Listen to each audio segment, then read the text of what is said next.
Pretty. Hey guys, here on a video podcast. This is our first little video show, and on this show we advertise we interview advertising experts, people that can help businesses or have advice for businesses on how they can do advertising in the right way, especially with this whole COVID-19 situation. And so today, what we have on Justin Oberman. Justin, could you want to say hi to the audience? Hey, how you doing, everybody? Hi. There we go. There we go. Yeah. Justin, very knowledgeable creative director. He's somebody who I really have sort of look up to as far as his always creating great content about advertising marketing. So I'm really looking forward to talking with him today. And Justin, how about you tell the audience a little bit about yourself and your background? Sure. I came into advertising late in my life. Always sort of gravitated towards it, but always sort of resisted it. I went to Brandeis University, which is not known for its, it does have a business side for it, but they called the sociology department the socialist department, right? And it wasn't the type of thing where I would have been proud at the moment to tell my mentors and my professors there that I was going into advertising. In fact, I remember one time I was telling one of my professors there, that I wanted to be a lawyer. I was thinking about going to law school, and he said, "You'd be a horrible lawyer." And I was like, "Why?" And he's like, "Because you care too much." I ended up going and getting my master's degree in philosophy, and then. I sort of got disillusioned. I was planning to be a philosophy professor, but I didn't know what to do with that really. And I sort of got disillusioned in the philosophy program, because it's like, why am I learning all this stuff and not applying it and whatnot? And got into sort of marketing on the mobile side specifically. But as I kept doing it, what I started to learn is the stuff that I liked doing the most was like the campaign stuff and the creative stuff. And I had a cousin, have a cousin, that said, you should go into advertising. And I didn't even really kind of know what that meant. Introduced me to a few people. And then I was also working at the time for my family business, which is insurance, and was helping out on some of the marketing stuff there, and was reading and learning. And then I realized I just realized what I'm good at and what I should be doing. Did like a campaign there at the family business that I don't even remember what it was, to be honest, but I just remember it worked. There you go. That's the most important thing. And it worked better than I thought. And I'm like, wow, I can do this. So I kind of just at that moment, at the age of 30, recreated my life, Wow. dropped everything, went to two advertising schools at the same time, Ad House in New York, which is like a program that you work with creative directors inside the agency. And then also went to the School of Visual Arts advertising program, and also took graphic design courses. Believe it or not, at the time I didn't know if I wanted to be an art director or a copywriter. But then realized that at that point in my life, I should just probably be a copywriter. Mm-hmm. And so that's where it began. That's my story. Coming in late in the game has certainly made my experience different than I would say most people's. Yeah, absolutely. I mean, with sort of a background in sort of philosophy, and I think yeah, masters, I think that really is, yeah, very different than a lot of people.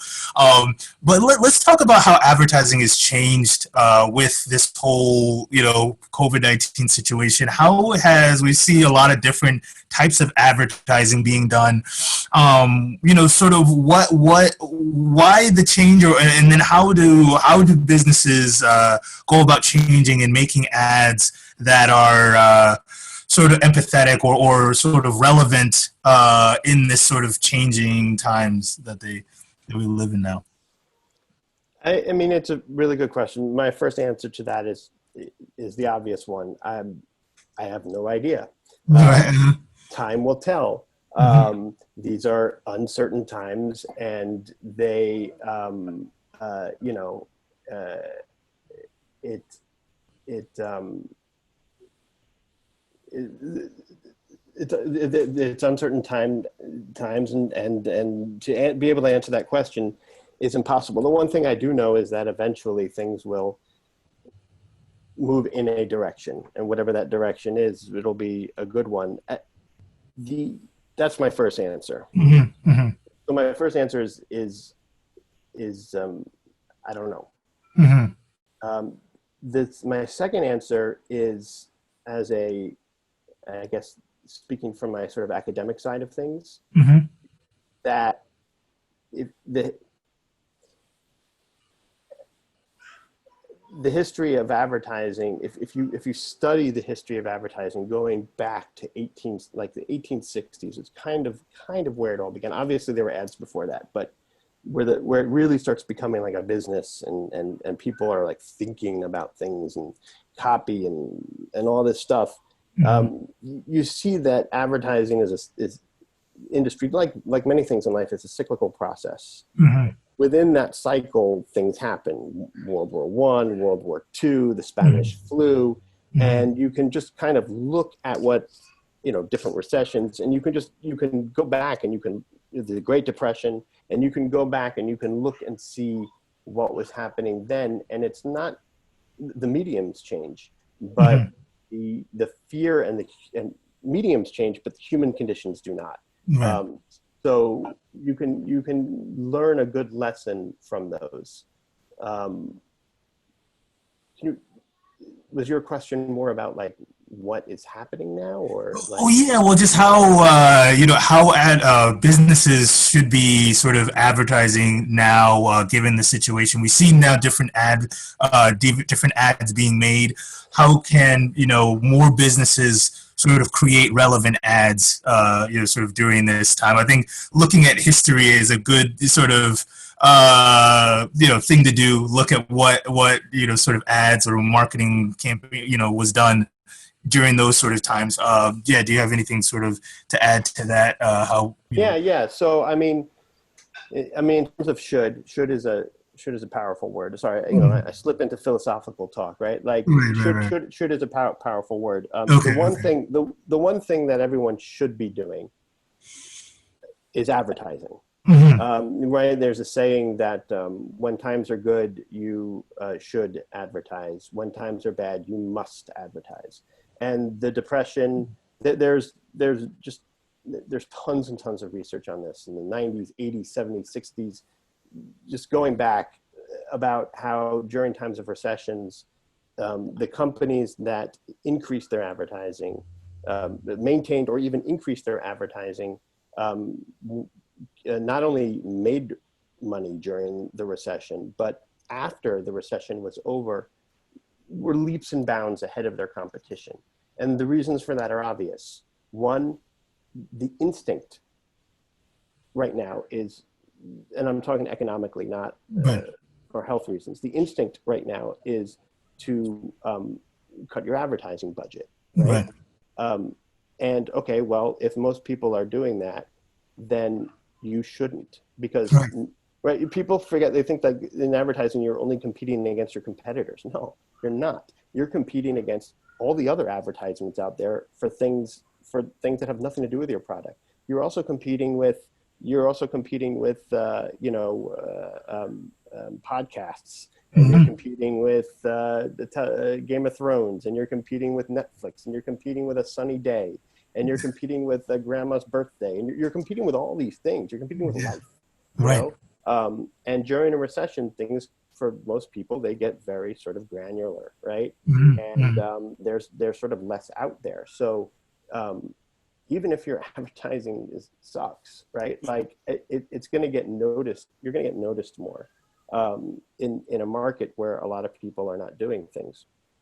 And the obvious result of that is that people will remember you more. Now, hopefully your advertising doesn't suck. So the way that they remember you more is in a positive way.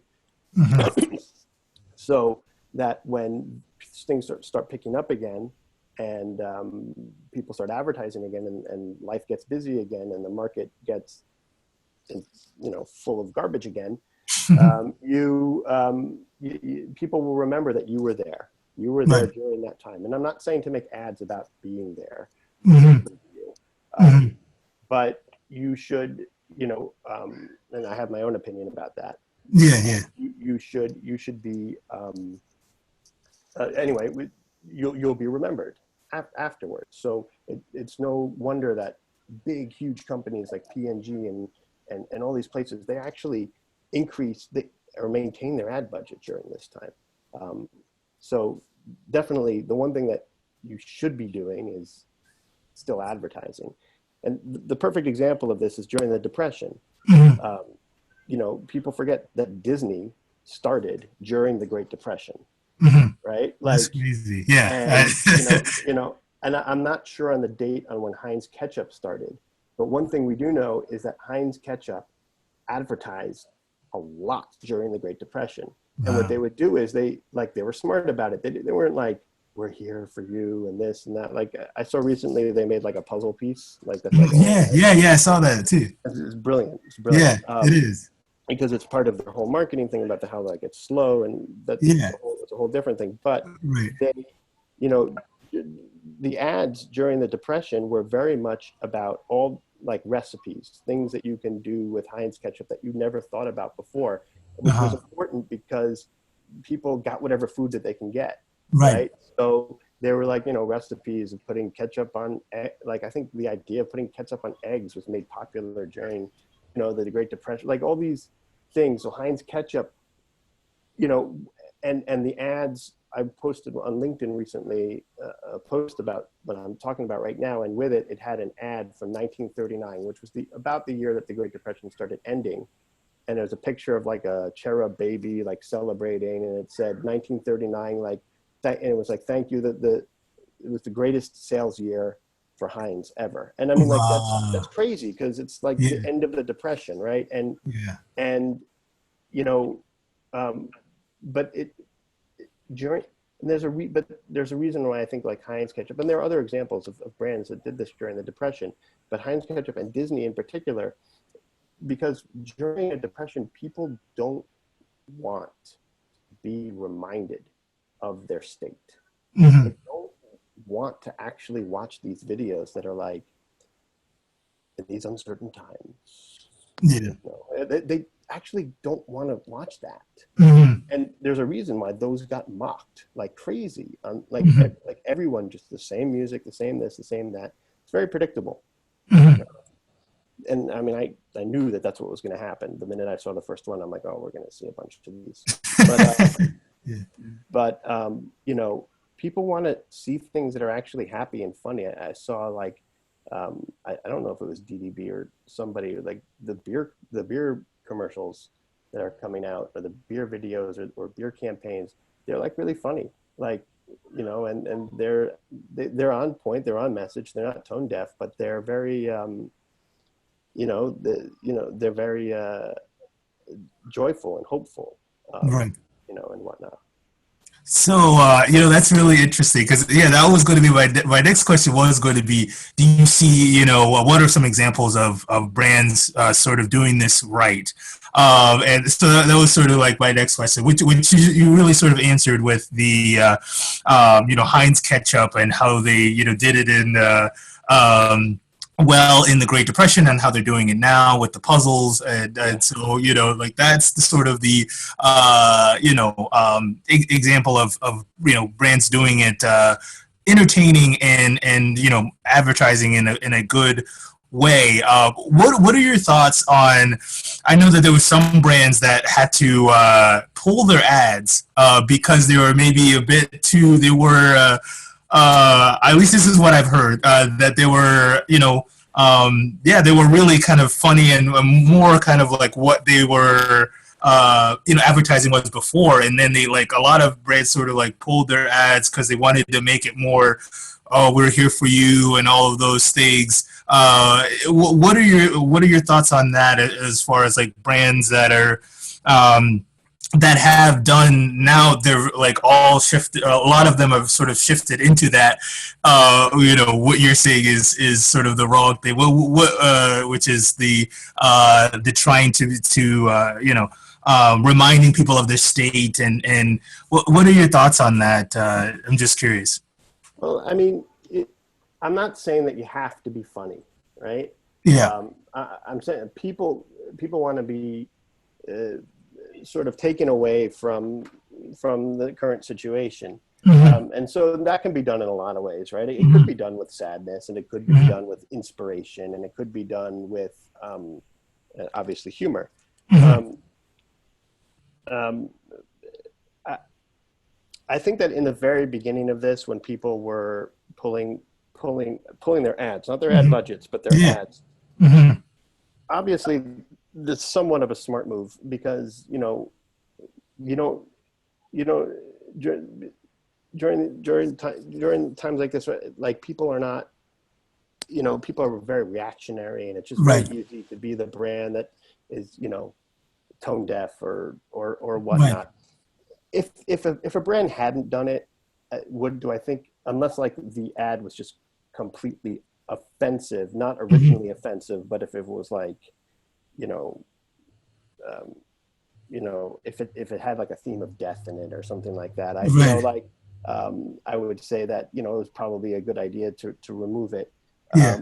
You know, would have been the death of a brand if they hadn't. I don't know, right? Like Uh-huh. a lot of people, enjoy little reminders that life is going on, right? That Right. there was this time when ads like this played, and sort of there's a sort of hopefulness to it. Mm-hmm. Um,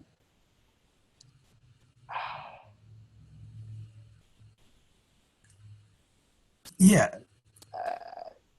I'm not really too sure. I mean, like that sort of answers that question, right? I mean, Yeah. Yeah. it, it, I mean, Heinz ketchup is a good example, like the puzzle piece, right? Thing, the creating the almost impossible puzzle that would take a long time to do. Mm-hmm. The on a purely just sort of ad level, Mm-hmm. like videos and stuff, like a couple of the beer commercials that I saw, were really funny.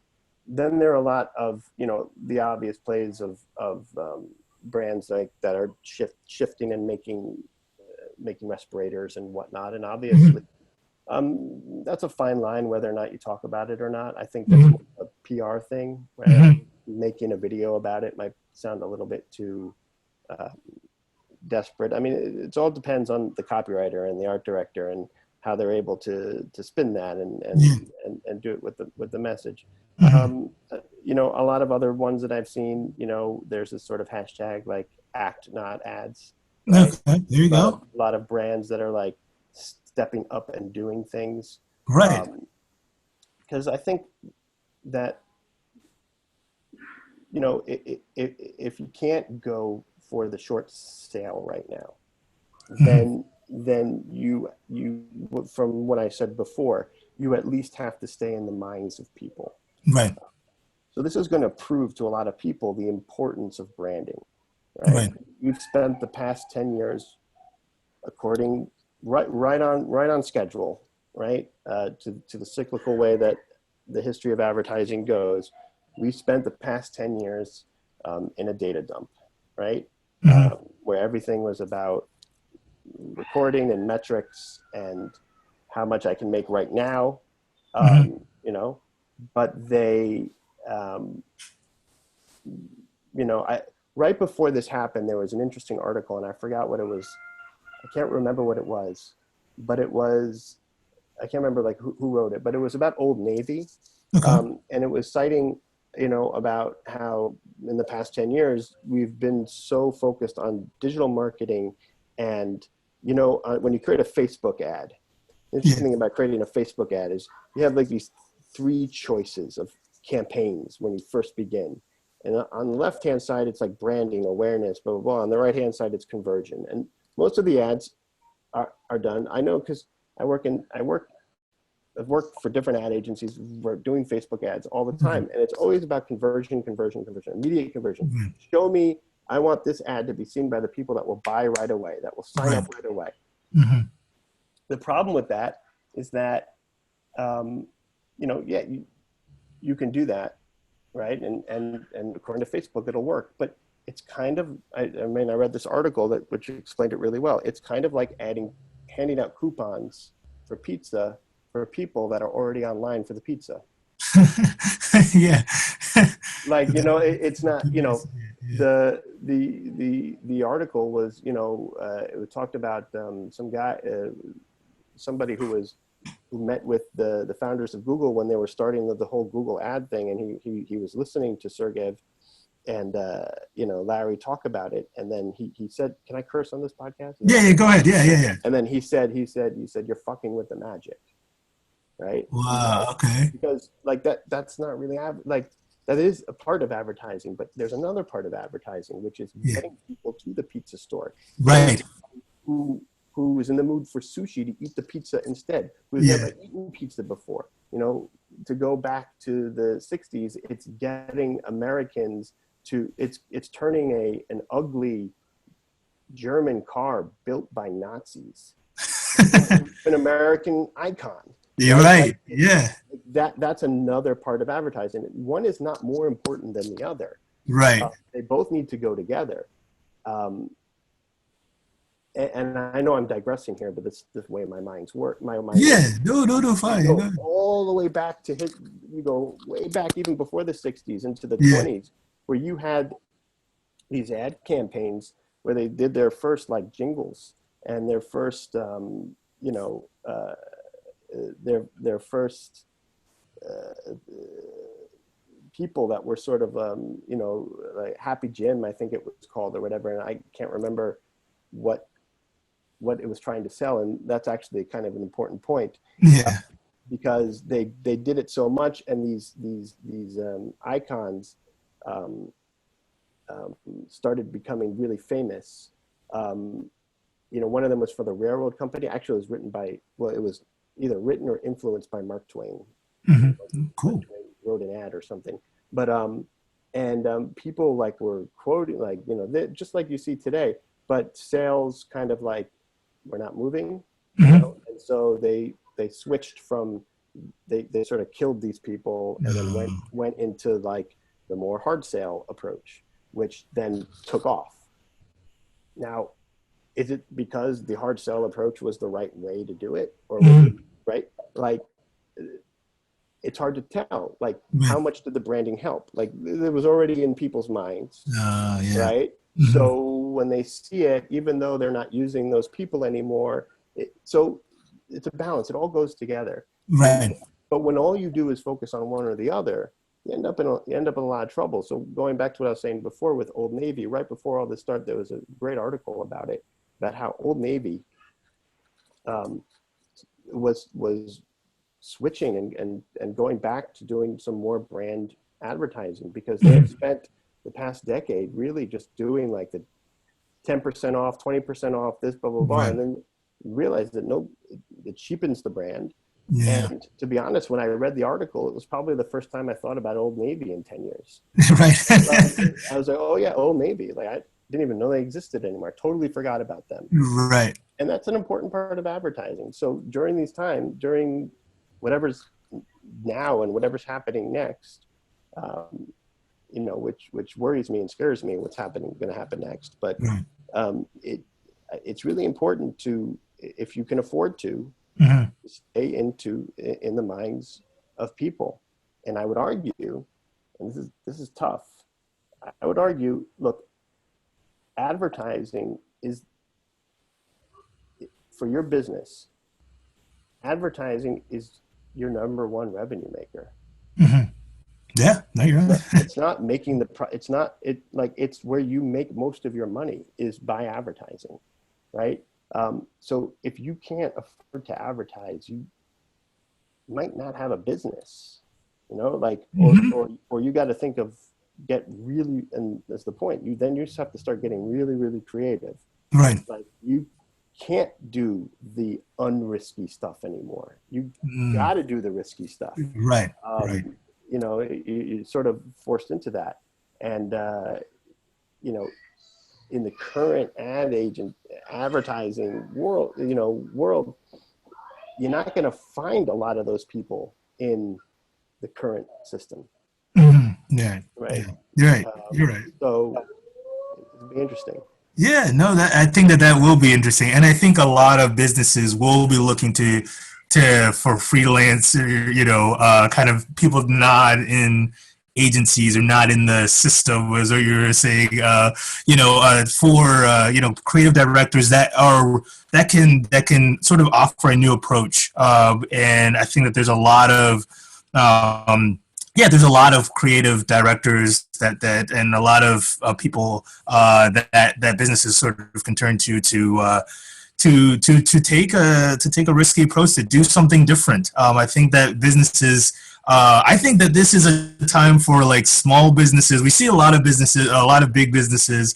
J.C. Penney. Forgetting one of the other ones, but yeah, these are billion-dollar businesses that are sort of kind of falling or faltering. I think that there's a lot of opportunity or room for smaller. I mean, this is sort of in the retail space, but just sort of smaller companies in general to kind of take up market share. What are your thoughts on how given that there's sort of in this climate, there's a lot of big businesses sort of struggling, and how can sort of small businesses maybe try to take some of their, go after some of those customers, or, how do they take a risky approach? What is that? What is that sort of? What could that mean? And if you have any example, that would Sure. be awesome. So, I mean, I think the first thing to remember is that all of the big businesses that you're talking about right now for the most part, started out as small businesses. At one Right. time, Walmart was small business, and a lot of these places. I don't know the history of Target actually, but most businesses start off as small businesses, and most of them become big as a result of some sort of economic surge one way or another in the economy. It either allows them to expand, franchise, become more, whatever it is. Mm-hmm. And my argument, looking back on it from a historical perspective, is a lot of times what you see is it's because what these small businesses did really well, McDonald's, for example, whatever, was they had a CEO or a leader that was marketing minded and understood that marketing is how you make your money, and understood these things. And therefore was able to survive most things. Mm-hmm. And the small businesses that are going to survive this Mm-hmm. are the ones that weren't just doing the quick Facebook ads, right? Mm-hmm. They were the ones that whether they intended it or not, had branding, had a brand or a personality that resonated with people. And so they're the ones that are going to survive it. And if you're a small business now that wasn't doing that, and if you have a little bit of dough, start doing it now, right? Start finding ways to get into things and into people's minds, even if it's you're making $10 for a ballet class on Zoom, or whatever it is, Mm-hmm. then just find ways to just. Right now, you just need to keep your image and your brand and your personality and you, maybe whatever it Yeah. is, in front of people, just so Right. that they remember you. Right. Um, so history and today, that would be my argument. Yeah, I totally love that. I think that that's really, really good advice. And whenever I think about like big or good brands, I think that they're so, like for example, Nike. I think that Nike is such a valuable sort of their marketing, their branding, it's so important for people to have that or to hear that type of those messages about just doing it and about exercising and all that stuff. Tell us, Justin, what's lost whenever businesses don't brand themselves? What's if for example, let's say a big business like Nike, let's say that if it were to just stop its branding or stop its marketing, what's lost to the people that like that brand? What do they miss out on whenever businesses, if let's say Nike or whatever example, you could use whatever example you want. What would be lost if a business like that to the audience, if they were to just stop talking to them and stop communicating to them? They'd forget you. I mean, Right. it's as simple as that. They would forget you. Would you still be making millions of dollars a year for a while? Yeah. For 10, 20, 30 years, will you still exist? Yeah, maybe.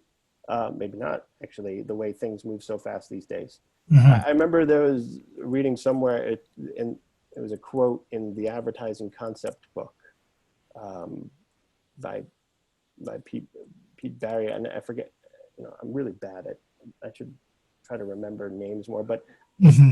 someone was writing an article about the importance of branding, and they said, if you took apart Coca-Cola, everything, if you removed everything from Coca-Cola except their brand,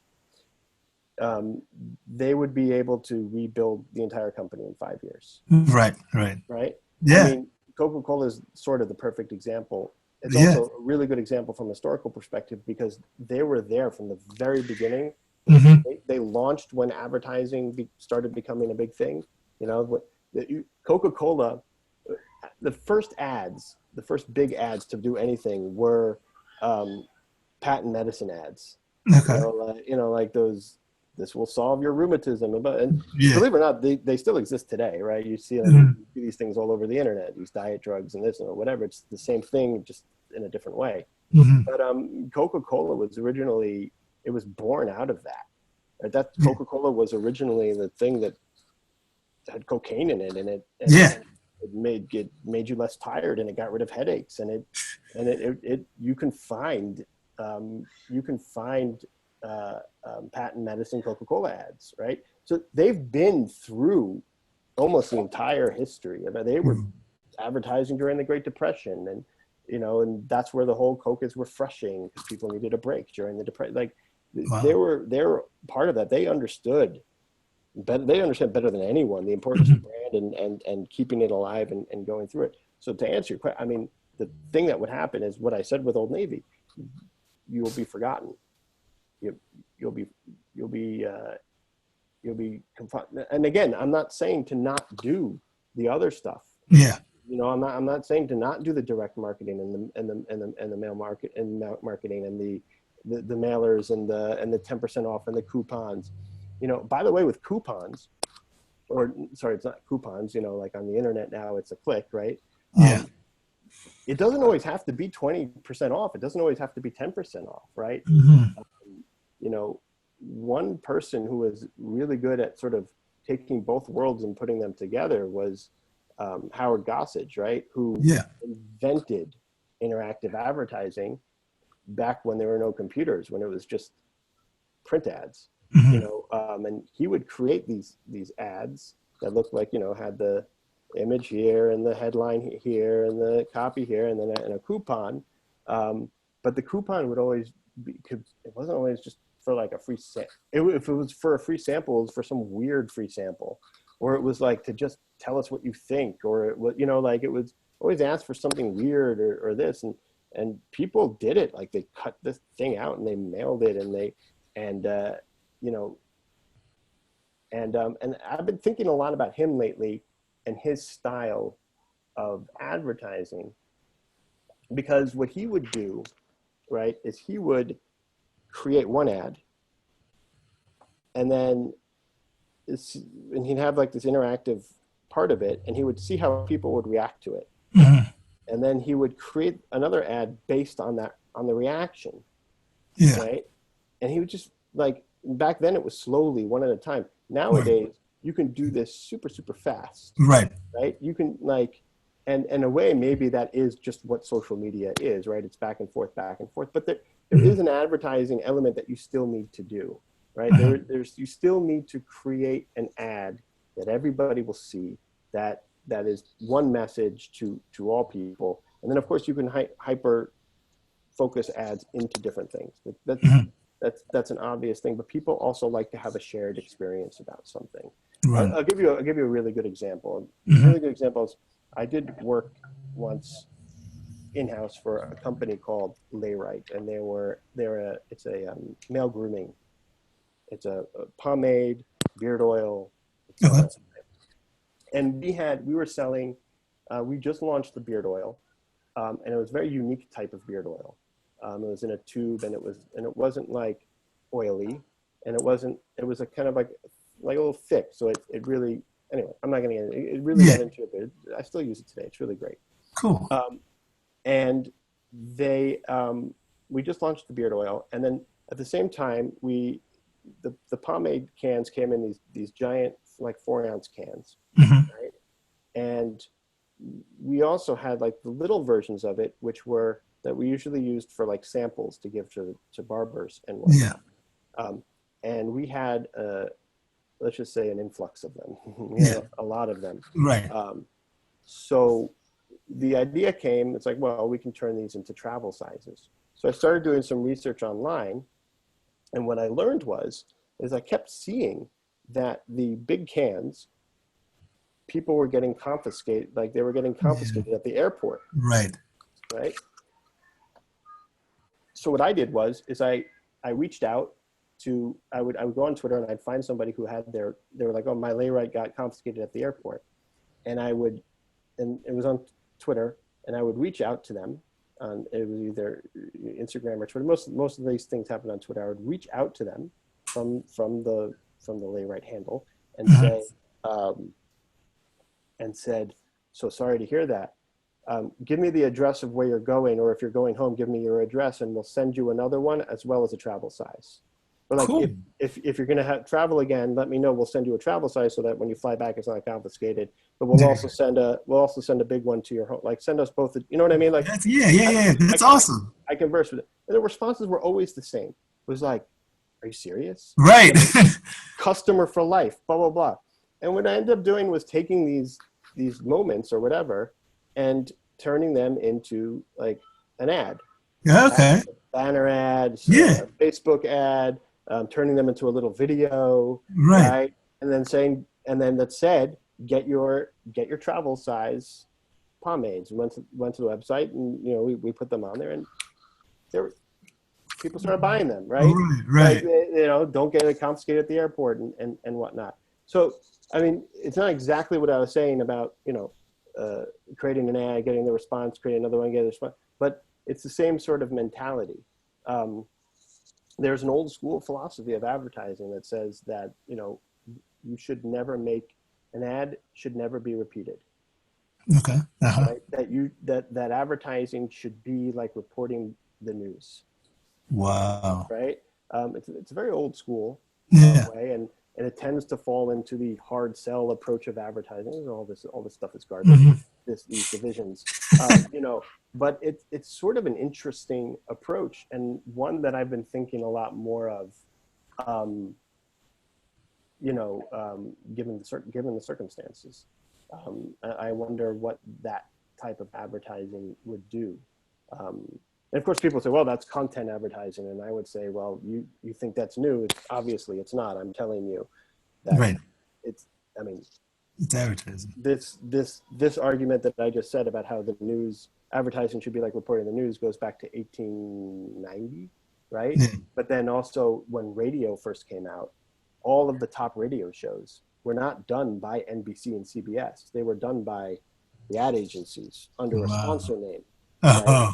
Uh-huh. So that's, I believe, creating content, right? Yeah. Like, Yeah. so, and then radio at the time was like new, and they would complain how all the radio people at the agency would come in not wearing jackets, just wearing shirt sleeves, and so the history repeats itself, and it always is. And the good news about all this, by the way, is that we were entering 2020 is, if you use my cyclical thing of history of advertising, 2020 is supposed to be a creative decade anyway.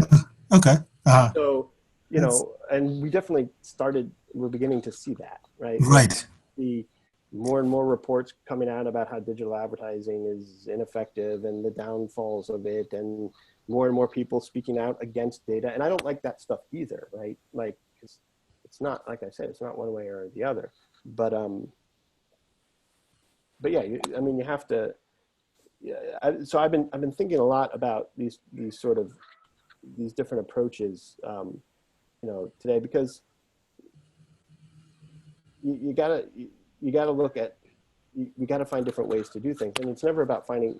Right? The truth is, it's never about finding different ways. You're always repeating some sort of it. There are no new ideas. There are only better ones, right? So it's just like how people grow tired of the way that things are messaged and whatnot, and so we have to change that up.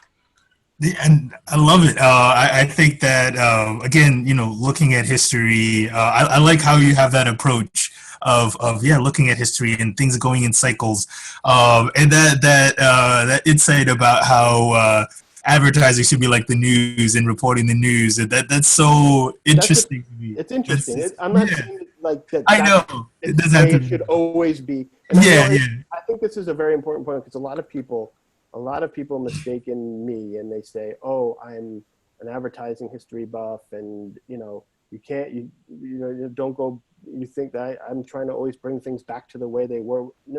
If you're listening to my argument, I'm saying the exact opposite. I'm saying that there is no back to where things. Things are. There is a cycle, and you can't deny it, right?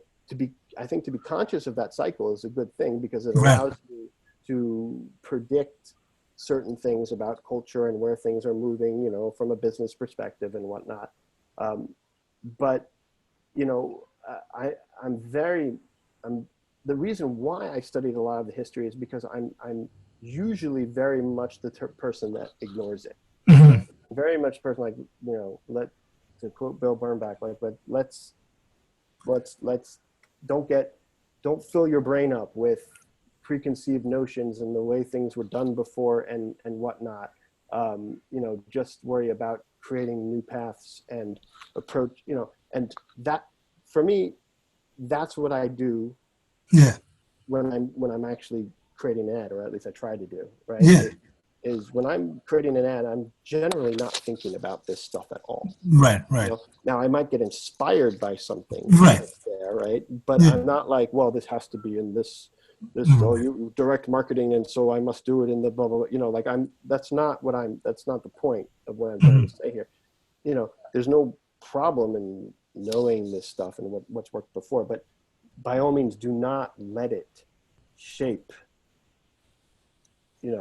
creativity. There are no rules. Right. I completely agree. Like that should be, and I'm repeating it. There are no rules to advertising. Yeah. Right. There are guidelines, and there are things, but first and foremost, an ad needs what you are doing when you're advertising or marketing, or people don't want to call it advertising, whatever you want to call it. Yeah. When you're doing that. Yeah. You're trying to get people's attention first and foremost, and you're not going to get people's attention by saying things the same way that everyone else is saying, or even possibly doing things the same way that everybody else is doing them. So, if you look at history and you're like, okay, well, we've been doing this for the past 10 years, and then after the 10 years were up, it switched to this style. So maybe we should try something in that style. But how does that style work on fit? Because nothing like wrong with that, but also don't let that. Also don't, like, you can start with that rule. You could start with that to break it, but also don't let that shape you. Like, right. we are in a time period of problems. We have a lot of problems right now. Yeah, that's Right? true. Things like your small businesses, big businesses, small businesses in particular. You know, um, you're not. We're not going to get out of it um, by thinking of with formulas. I mean, Yeah. maybe in the economic, maybe they will. Like, I don't know. Hmm. Even creativity. There's creativity. I'm not even talking about creativity in advertising. Creativity everywhere, I agree. right? It you're not going to get out of it by thinking the same way as everything, right? Like you really need to. And I hate the expression, think out of the box. You it's not even first of all, when you get out of a box, you're just in another box. You Right. never really get out of boxes. Right. Right. Is to take a step back and look at things from a generalist environmental point of view. And I don't mean like environment, like I mean like pollution and stuff. I mean like try to remove yourself from your environment and look at it and see it and try to see it in new and different ways. And that's how you solve problems, right? Right. At the end of the day, that's what advertising is. It's solving a problem. It might not be like a big problem. It's like, well, we have a new product and we need people to know about it. Okay, that's Yeah. the problem. How do you solve that, right? And you need people to pay attention to you, right? And to do that, you got to be interesting, right? And Yeah. you got to, and you're not going to be interesting um, if if um, if you're basing your advertising or your new product idea or whatever on what everybody else is doing. If your first instinct is to say, "What is everyone else doing?" You're it's gonna you're you're either screwed yourself Right. or it's going to be a lot harder for you to come up with a good idea. I'm not saying no, it's not important to know what everyone else is doing, Yeah. Yeah. but if you base everything that you're doing on that, well, you're gonna get the same thing they got. Right. You know, Probably worse, right? A lot of times, if you're I mean, it obviously it depends on execution, but I would say that you don't want to be doing what everybody else is doing because they probably are going to be the first of all they have a head start in doing it, right? And then you kind of trying to play catch up. And but yeah, I really love what you're saying about removing yourself from the situation and just sort of thinking about it in new ways. I think that that's huge. I think that creativity, like you're saying, yeah, advertising is about solving a problem, getting people's attention. That's really what you're trying to do as advertising, as a business or as an advertiser, marketer. You're trying to get people's attention. You want people to know about you. There's a lot of businesses that, people can't really do business with you. Whether your business is closed out or whatever, or your, some of your services, or you can't really offer them. But you can always still, get people to know about you. And it just takes a lot of creativity. The less your budget is for our advertising and marketing, the more creative, the more, like you were saying, you got to take risks and sort of think outside the box, like you were saying. Do you have any last sort of insight, advice for businesses that are trying to get attention and and just do maybe they're trying to do things differently, creatively, or maybe they're just trying to and they're also trying to obviously keep in mind that what people are going through, whatever, or do you have any advice as far as just what businesses should be doing? Any lasting advice? Obviously, you've given a lot of really good advice, but any last words or anything? so my practical advice would be, and please, if anybody listening to this thinks that what I'm about to say is the wrong advice, please correct me. But where my general thought goes is try to maintain your advertising budget, marketing budget. Try to at least maintain it. If you can increase it, increase it. If you can increase it. Now, if if you can do it in terms of all the short sale stuff, right? There's arguments going both ways now saying that what's most important now is to do a lot of the direct marketing and short sale stuff in order to have money now. And the argument the other way is saying the most important thing to do now is branding. Obviously, my argument is saying both. But if it really all depends on what your business is. So if your business right now, if you don't have a product to sell, if you don't have a service to sell, if you can't do it because of everything that's going on, or if because there are 33 million people unemployed that don't, that don't have the money to spend, or you're just well, then okay, if you were doing 50% branding and 50%, then shift the needle and do 70% more branding and 30% more of the right, like start playing around with those. By the way, if all you were doing was conversion advertising, then do me a favor. There's a really good rule out there, and it's like the 70-20-10 rule, right? Like I've heard before, like your marketing budget, it's like, okay, 70%, we're going to spend 70% on doing things the way that the formula tells us to. Yeah. 20% of doing some outliers, but 10% of our budget is always going to go to something experimental. Right. So I don't know about the 10% part, but at least go 70-20 at first if you're scared about it, right? Like, but also if you don't have any product to sell, if you're trying all these things and it's not moving the needle, it's not going to move the needle. You can't get people to buy things that either they don't need or they don't have the money to buy. It's impossible. Right.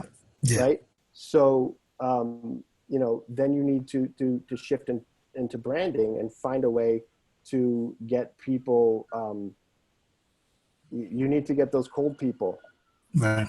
Right. The people, like who don't know about you or whatnot, you need to start warming them up, either for now or for a near future thing. So, there's a little bit of marketing science talk in what I'm saying there. But also,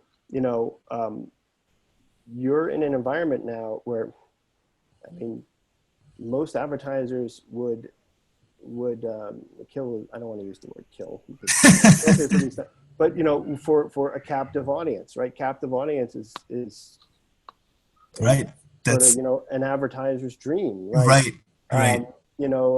Because one thing that's important to remember is that in advertising, people are not paying to, as good as some of our content is sometimes, people are not paying to see us. Right. In fact, we're interrupting something. Right. So,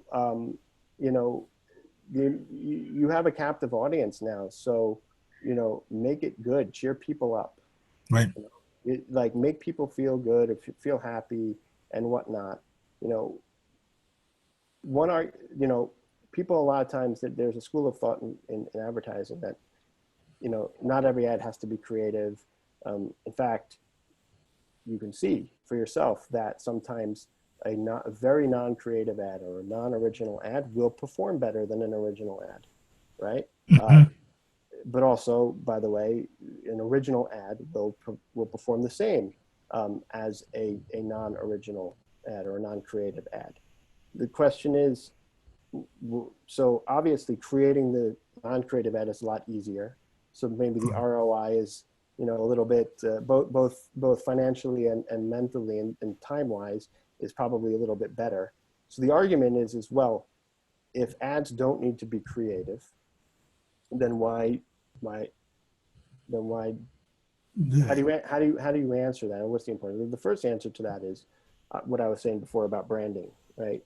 Like branding, being memorable, being seen as a human, or the second thing. The second answer to that is has nothing to do with creativity, performs better in the long run. It has nothing even to do with my first answer, right? Because you can even argue against that, right? I'm still going to make money. It's all about the sale. It's all about pushing the sale. The third argument, it's not about those things. It's actually an ethical argument, and that's what a lot of people don't realize. Okay. It's an ethical argument, right? What gives you the right? Advertising is a right. It's not a privilege. right? Wow. Mm-hmm. You are interrupting people. Like, yeah, you're paying money and you're a brand, you're paying money and you're going out there. That doesn't give you the right. I mean, and yes, constitutionally in America, it gives you the right to do it. But Yeah.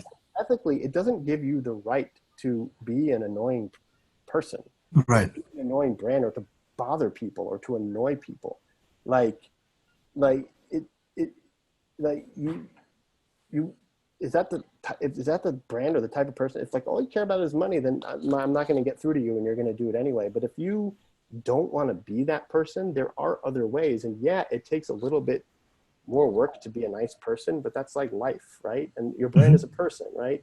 So the the the the argument of doing more creative work is very much an ethical one, and I think it's one that we need more of today with COVID. We need to be there for each other, and being there doesn't mean that you create an ad that says I'm here for you, right? It just means like when you call up grandma and make her laugh, like do the same thing for your customers. Just do something that makes them laugh, or makes them feel inspired, or to do things, or whatever it is like that.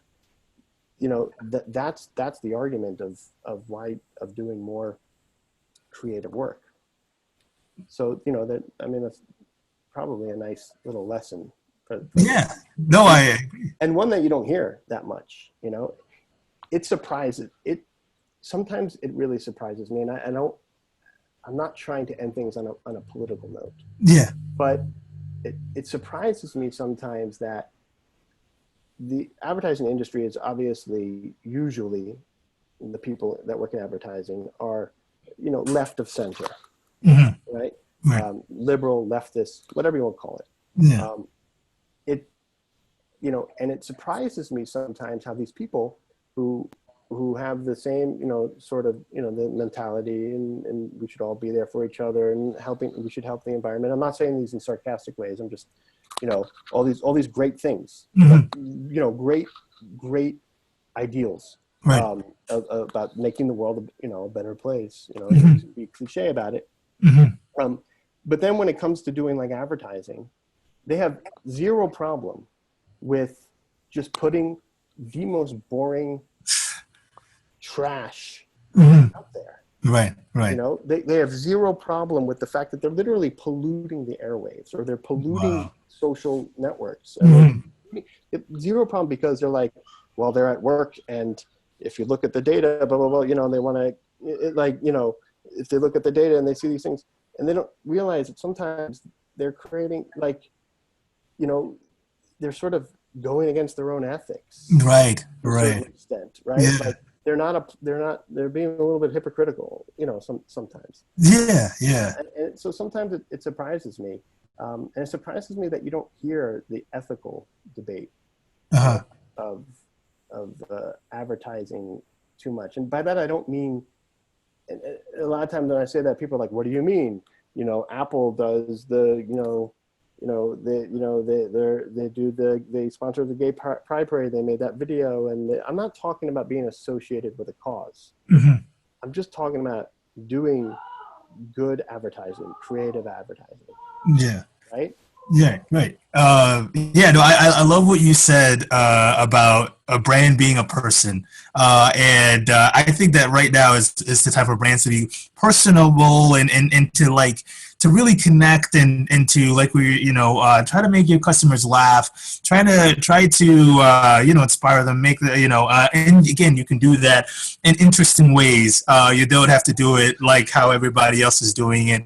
You can do that in your own way. We all have a way to that we can do that, and that's sort of authentic or to our brand or our business. So I really, really like that. And also, I think that businesses should be thinking about that whenever they're communicating with their customers, they're asking for their attention. I mean, and that's a very important thing. I mean, that's a very your customers' attention is a very valuable thing. You're asking for their time, and so, like you're saying, you don't want to just it's more than asking. You're interrupting something. Right. Exactly. Like, I just interrupted you. I mean, Right. you're interrupting somebody is on Facebook to look at something, and they're not looking for you, Right. right? They're, like, very few times, every once in a while, it's like, and that's golden, right? When it's like, did you see this ad? It's so funny. Like, Right. that's where you want to be, right? Yeah, Like, of course. you want to be part of the conversation. Like, you don't, you're interrupting people, so you might as, I mean, you might as well make it worth their while, Right. and I would even say more than might as well. Like, you kind of have an obligation to. Right. Right. You You know? should. Can we use the should word now? Yeah, You should make it worth it. Yeah. you should. It's to your advantage to make it worth their while. Right. Right. I don't know. It just seems that way to me. No, I completely agree. I completely agree. So Justin, man, this has been an awesome conversation. Yeah, I really really enjoyed, good fun. talking with you. Talk about this all day. Yeah, right, exactly. Me too. Me too. I love it. I love it. And so, yeah, I hope the audience learned a lot because I know I did. Where could people find out more about you and what you got going on? That's good. So I have a website, obviously, justinoberman.com, and right now it's really just my portfolio, and it needs to be updated pretty heavily. Okay. But I have some things in the works, sort of, expanding. Obviously, you got in touch with me because my presence in LinkedIn has grown exponentially, and LinkedIn is definitely a really good place to be. For the I've found for these things. I think Right. Facebook and Instagram are crowded, and so you can follow me on LinkedIn. I think I still have a few connections left where I can possibly even really connect with you. I think they cap it at 5,000. I think so. I think I'm getting close to that. But so if you follow me on LinkedIn, you'll begin to see more of the expansion of what I'm thinking of what I'm going to do, and possibly going to have a really exciting announcement within the next 2 months. Very, very cool. Yeah. So, guys, I really recommend following Justin. He's very, very knowledgeable about advertising. Always creating really good posts. And I'm very excited to see more of the expansion stuff you're working on and hear the new announcement. Well, Thank you so much, Justin, for joining me. We'll see you guys to the next time.